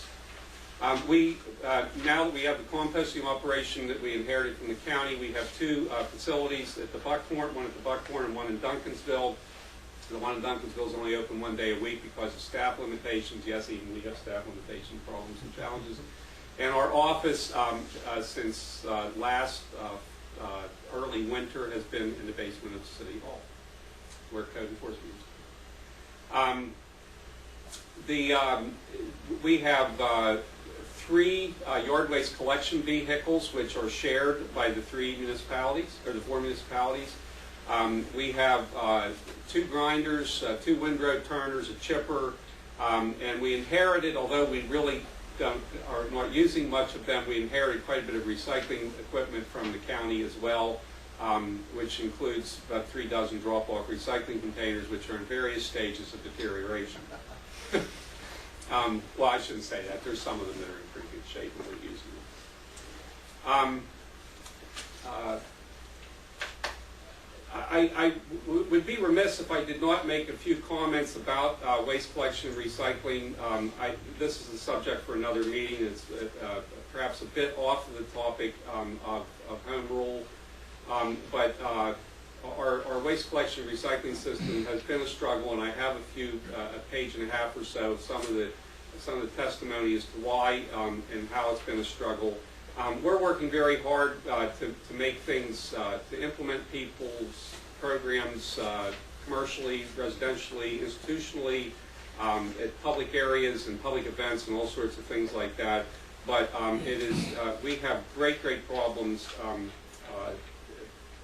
in the system itself. I just want to make a couple of quick comments and bring this back to why it is related to city finances. At any given moment, we estimate that there's at least 10% of the residents in the IRC, well, certainly in the 3 individual subscription waste collection systems, that do not have waste service. You might not think 10% is a very big number, but in the city of Altoona, that's 2,000 households do not have trash collection service. And the implications of this are profound, and on top of everything else, on top of the sorts of scenes which are all from the last 5 or 6 months that you see in this presentation, it also has led to recently to a rash of illegal dumping issues. 2 of them, which are shown in your handout here. One was at Oak Ridge Cemetery. It was an enormous dump, and the other was at the Juniata Civics, right along the creek. And this is a drain not just aesthetically on the community, but financially as well, because Public Works and our office usually end up being the ones that have to clean the messes up. 2/3, speaking of financial implications of the struggles that we have with this, 2/3 of code enforcement actions and many of our enforcement efforts are related to trash. Now, understand what I just said. You have a staff of how many people in code enforcement in the city, and 2/3 of that is not on proactive property maintenance issues, on getting houses fixed, on making sure people's properties are kept up and so forth, but 2/3 of them are related to trash collection. It is a serious problem. And what this has to do with the finances in the city is that one of the things that we proposed to the Act 47 consultant was that we consider some other way of doing this, which could in fact bring income into the city coffers, and it was not. It didn't even make the short list on the Act 47 recommendations, and we were very disappointed that it wasn't even something that we could bring to the discussion table. I digress a bit, and I suppose I should stop at that point and let you know that my contact information's down there at the end of the last page, and I'd be happy to answer questions on any variety of interesting related topics. John, what was your proposal?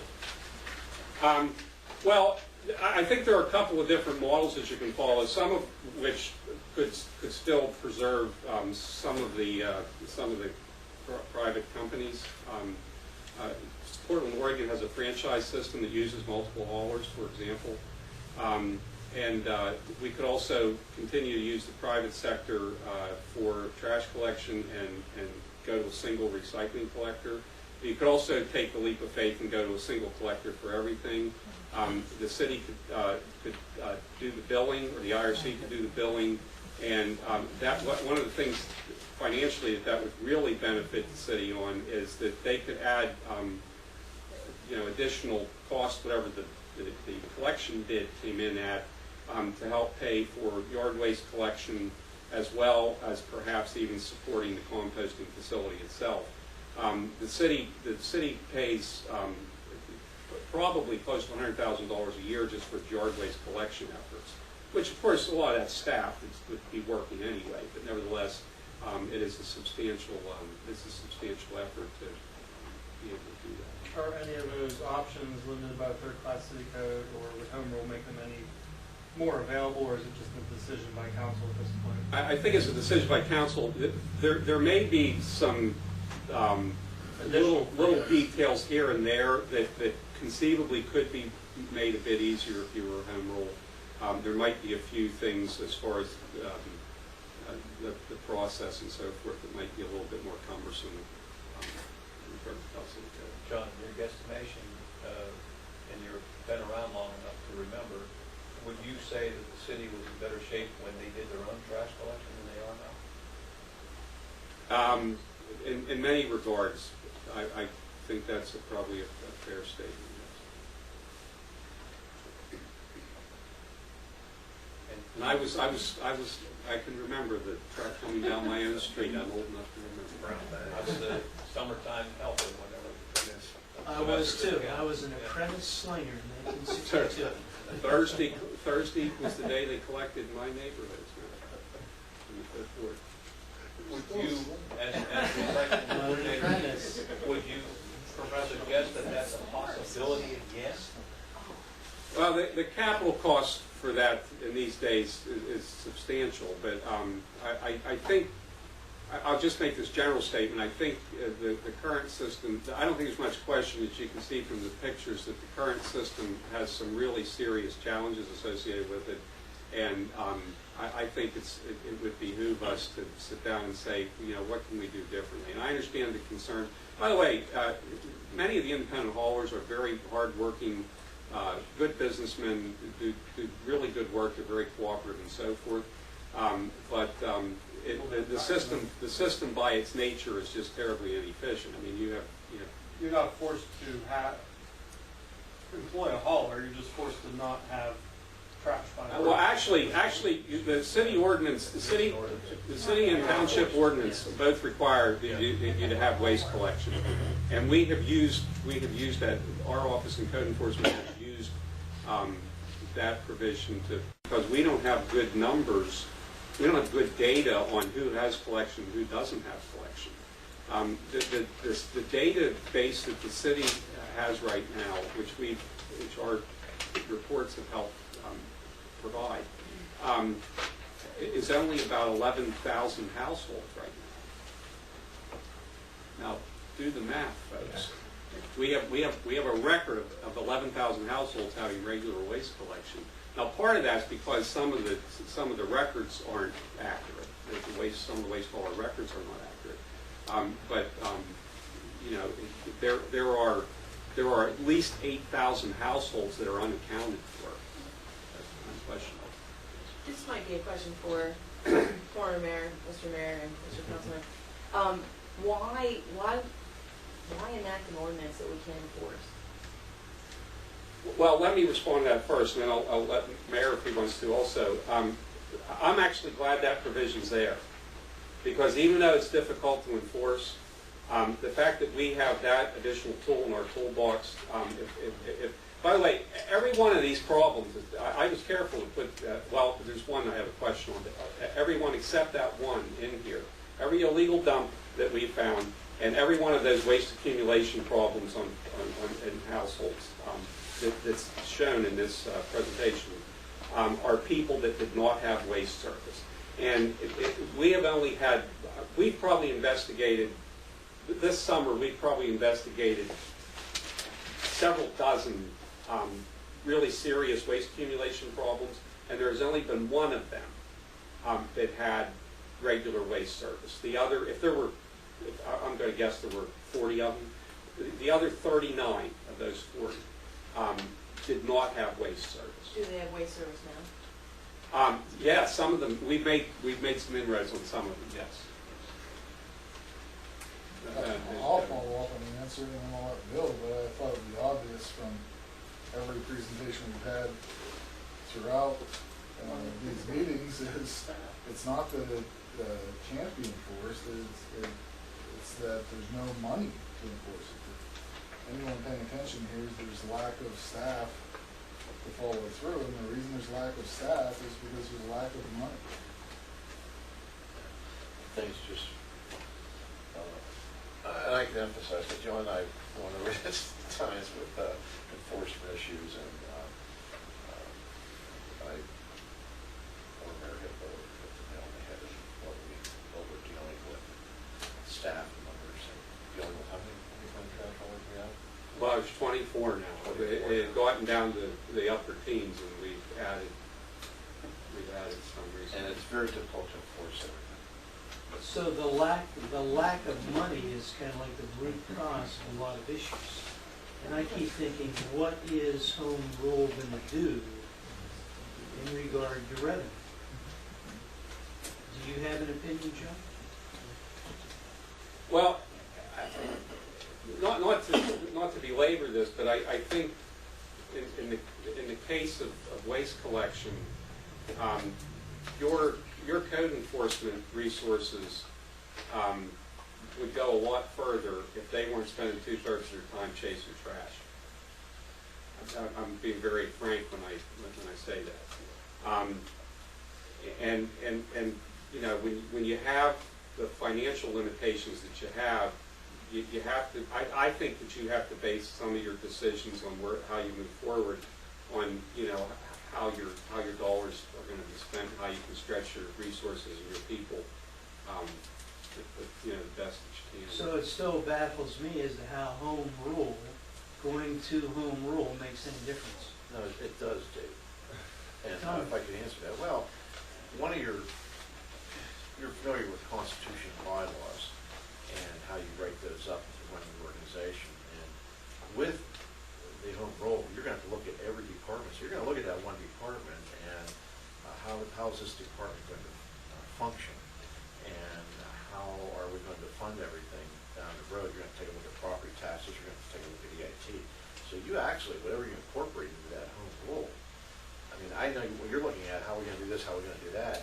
That's the beauty of the home rule, is what you put into that home rule. You've got to study other cities like Pittsburgh and Allentown and Reading and maybe Lancaster, all these other cities that have home rule charters, and maybe see how they function under home rule for those particular departments.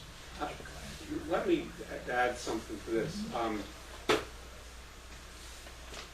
I'm not sure about all of the restrictions that the third-class city code places on police and fire and that sort of thing. But I will say this in a general sort of way. It seems to me that things like fire protection, you could look at intermunicipal cooperation on, really formal intermunicipal cooperation on fire protection. It will be a heavy lift because there are lots of different perspectives and so forth. But the townships, they have a need for fast response time. And even though the volunteer fire people do exceptionally great work, sometimes it's hard, especially on a week work day, for them to respond quickly. And there seems to me to be an opportunity to look at things like that. I'm not necessarily saying that that's where everybody has to go, but I'm saying that there's an opportunity to look at things like that may be restricted by third-class city code, that a home rule option may open the door of opportunity, or the door of exploration anyway. And because the police and fire in cities, and as well as boroughs, I was a borough manager for a short time. Police protection in cities and boroughs is a very, very difficult thing from many, many perspectives. And to be able to have a discussion, at least, on how to move forward, maybe those doors are opened up in ways that they can't be strictly under the third-class city code. Yeah, I concur with that. I want to ask both of y'all, as well as former mayor.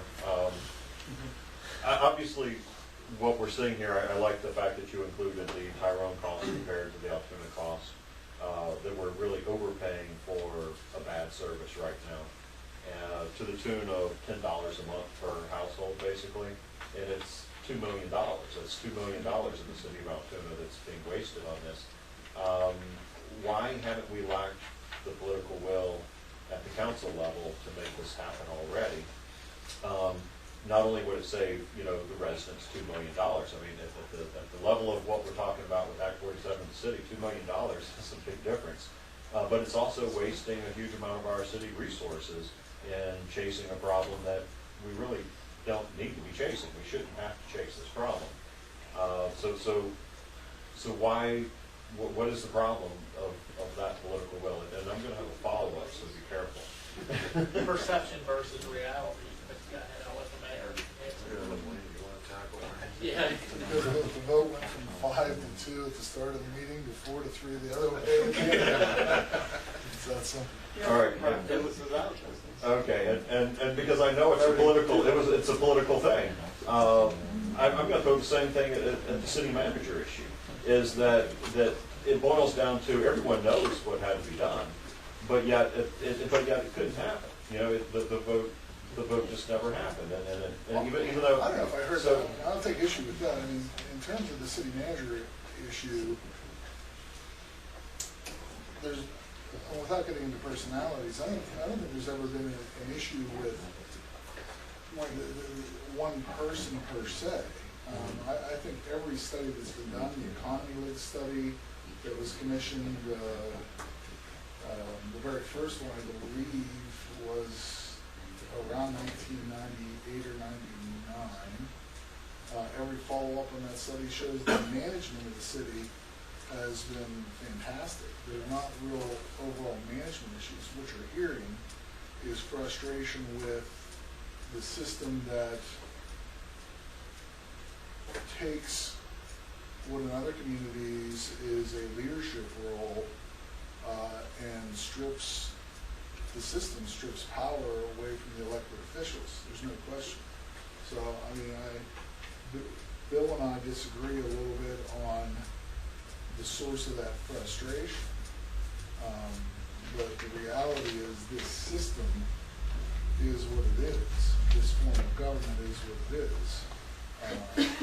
The professional management, I don't think has really been that much of an issue. You might have disputes about, whether or not we should go in one direction or another.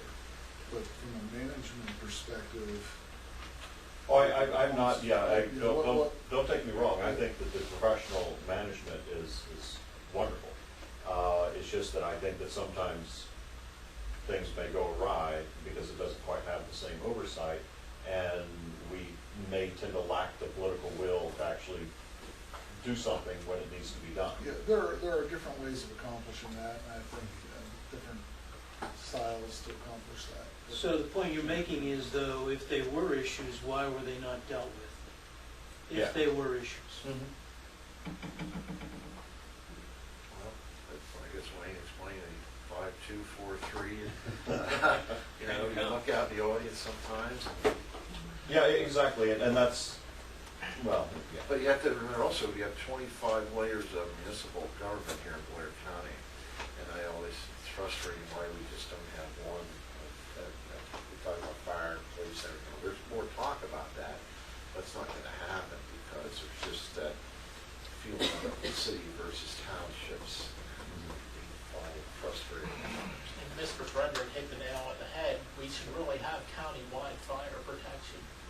And if you look at the city budget, the money over the years has been taken from codes, planning, public works, and put over into police and fire to keep the police and fire protection.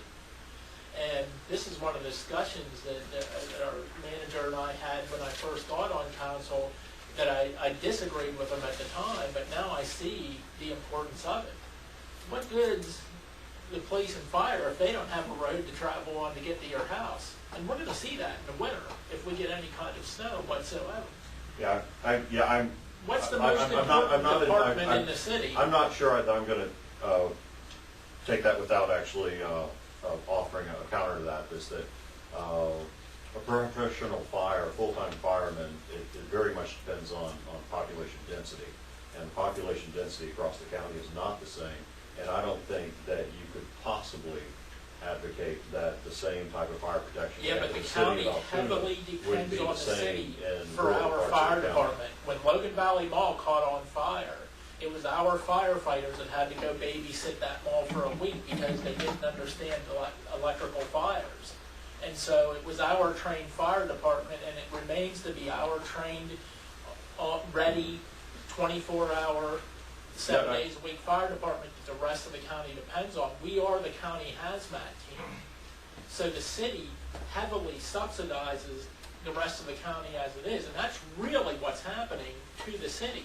We have the largest nonprofits living in the city, untaxed, serving the entire county. We have the fire department in the city that's there to serve the entire county. Everybody's like on board with their little agreements. If something great big happens at the paper mill in Roaring Spring, they realize it's our fire department coming to save them. If something great big happens along Norfolk Southern Line with a chemical spill, or whether it's in Tyrone, Snyder Township, Logan Township, they know it's our fire department coming. We are subsidizing Blair County's safety net. And that does not come cheap. And right now, the other municipalities are getting that at the expense of residents of the city of Altoona and people that work here. If I could point something out, you mentioned something very, when you talk about politics, if you have a strong mayor with a city manager, which is what I'm proposing, there may be what former Mayor Hippo talks about, probably would have happened, I believe.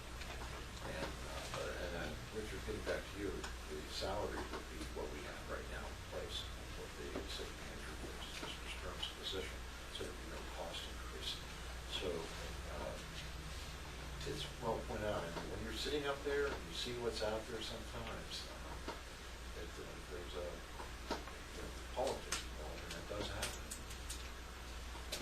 We need to do something, and Mr. Frederick's right. What both of these guys, Mr. Frederick and Mr. Hofer, a lot of what their work entails has eliminated blight in the city, and we haven't even mentioned that. Especially, I think of Booker T there, that took out like 3 blighted properties, made a beautiful park, and every time I drive by, that park's being utilized by multiple families and children. A lot of your work with the IRC has done a great job of eliminating blight in the city, and I think these guys deserve credit for that. I do it, but by the way, maybe this is a good way to close. I do a presentation when I talk to Rotary and things like that, and I take something from Dr. King. I say, I have a dream, and this dream is a greener community. And when I say greener community, I'm talking about one that is a beautiful community, one which is nearly absent of blight, one which has a great recycling program, one which has lots of green space, one which has parks, one which preserves the green space on the hinterlands that makes this the really special place that it should be. And you know, there are some courageous decisions that I think need to be made. You know, why should we continue to do something that's broken like the other 67 counties do? Why not step forward and do something really courageous, really different, something outside the box? And I try to preach that. People always leave and say, yeah, that's a good idea, but I think we have to say, now let's make it happen. Maybe this is one small step. Any other questions? Before we move on in the agenda, noting that Verizon says we have 7 minutes to go. We had several of us had discussed beforehand the need to move the meeting time for the 9:24 meeting. I'd probably just like to have a motion to move the 9:24 meeting from 6 o'clock to 7 o'clock to accommodate several schedules, and given that city manager presentations and others will be happening, then it's a pretty important meeting. So, Make a motion. thank you. Can we, Can we have a second first? Second discussion? yeah, is there going to be added expense with advertising and all that kind of stuff? I'm not sure, I'll have to check with Larry. I'm wondering whether we can begin it so that we don't incur the added cost, whether it's possible just to sort of begin at 6 and realize that nothing's really going on for We occasionally have started a meeting and then recessed for an hour. Yeah, that's exactly what I'm saying, and maybe we save the money from changing our. That may be a gray area, but I think you Like, can get handle current it. presentations, so. No, we can go late. But we're just saying, we're agreeing to start it at 7. Do you have to advertise the meetings anyway? It already was, Yeah. all as one advertisement to save money, but one person shows up, to recess the meeting until 7 o'clock. That's pretty much what I'm suggesting. Sure, that's fine. But we're letting the media know, and members of the public that are here, that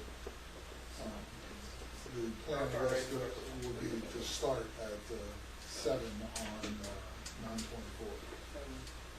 For my sake, if you would. And City we'll manager go last. try and move the manager as late so that. Oh, it'll be too late to do that. Sure, Have a lot to that's say. been correct. So can you clarify what the motion is that we're? The meeting will formally begin at 7, while scheduled to begin at 6. Why would we even need a motion? That's just. Well, because I want to make certain everyone knows about it. It's just Could that we- these could- people would know you that be- normally come, that it won't actually start till 7. It's not You're right. six. Schedule the actual. Would we be amenable to changing the motion to that we propose an hour-long recess that begins at 6:01? Sure, that's fine. And the meeting run an hour longer for. Exactly. Yeah, 3-hour meeting. Yeah. I think that legally sounds a little. So with that amendment to the motion, we still have a second. What's the one you organize? Any further discussion on that motion? All in favor, indicate by saying aye. Aye. Any opposed? None. Same place, right? Same exact term. Oh, yeah.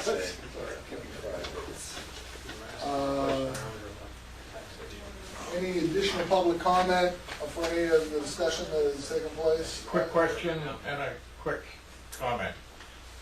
Since you're televising this, how, you're getting any feedback from the public on what's going on here? Absolutely not, and that's because most of the public doesn't know that these meetings are taking place. Well, I as think you we look can around- save and publish them As you look online. around tonight, the public is here. So are those meetings open to the public? Yes, they are.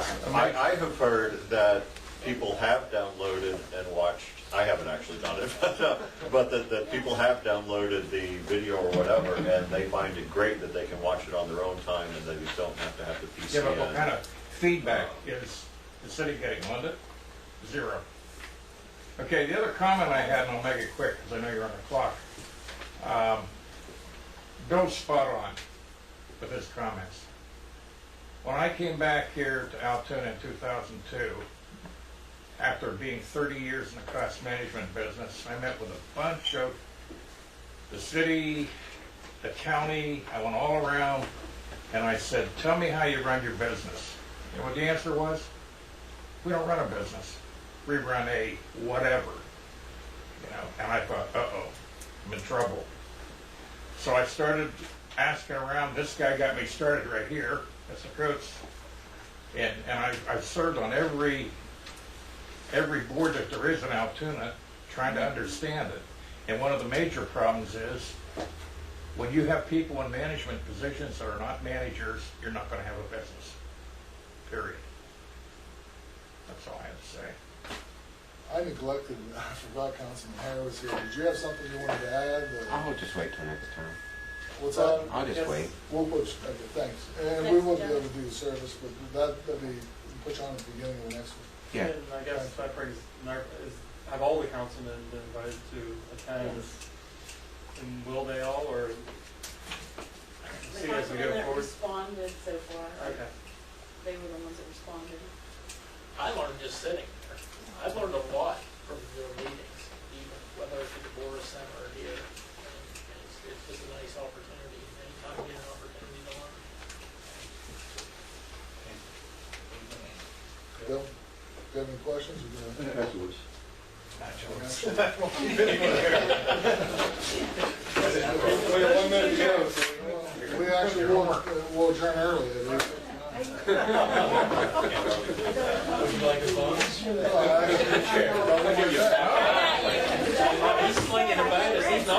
set. Joanne, whenever you want to go to sleep. Yeah, I said you captured that.